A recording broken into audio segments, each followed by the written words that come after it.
Keberanian dan kebijaksanaan Tuanku Tambusai bersama prajuritnya cukup menyusahkan pasukan Belanda, sehingga mereka terpaksa meminta bantuan pasukan tambahan dari Batavia ataupun sekarang ini dikenali dengan Jakarta.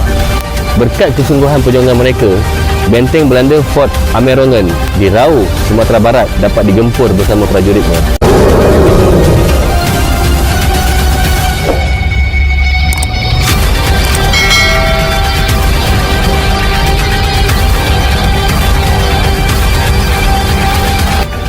Penjajah Belanda cuba untuk menyusun pertemuan bersama dengan Tuanku Tambusai untuk mengajak beliau berunding.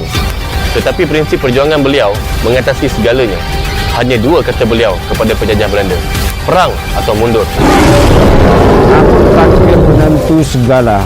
Pada tahun 1838, benteng Dalu-Dalu jatuh ke tangan Belanda akibat kemarahan dan pertambahan tentera penjajah Belanda menekan prajurit Tuanku Tambusai dan pengikutnya.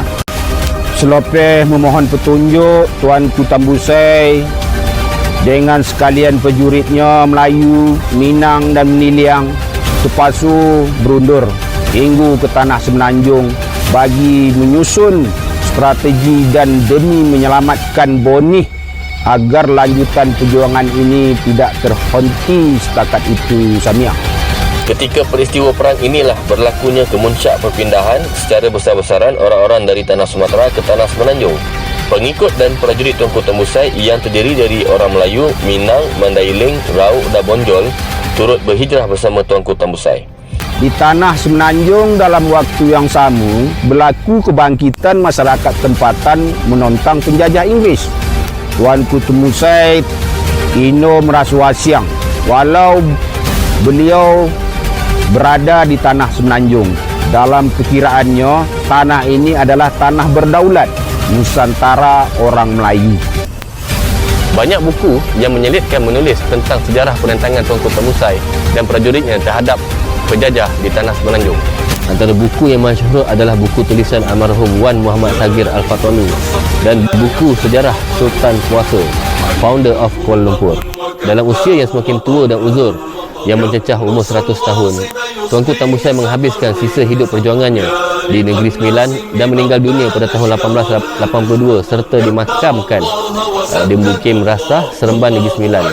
Sempena namanya disemadikan sebuah makam yang diberi nama Makam Tok Engku. Tuanku Tambusai tidak pernah melarikan diri dan sentiasa merindukan tanah airnya. Tiada istilah melarikan diri dalam diri seorang pejuang fi sabilillah. Beliau mempertaruhkan jiwa raganya demi melihat agama dan tanah airnya bebas dari penjajahan-penjajah. Tuanku Tambusai berjaya menyemai semangat anti penjajah kepada setiap jiwa-jiwa yang cintakan keamanan dan kedamaian.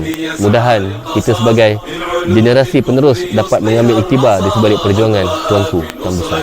Kemenangan itu pasti akan hadir apabila kita bersatu dan berkasih sayang sesama kita. Walau tidak di musim ini, ia pasti hadir di musim akan datang.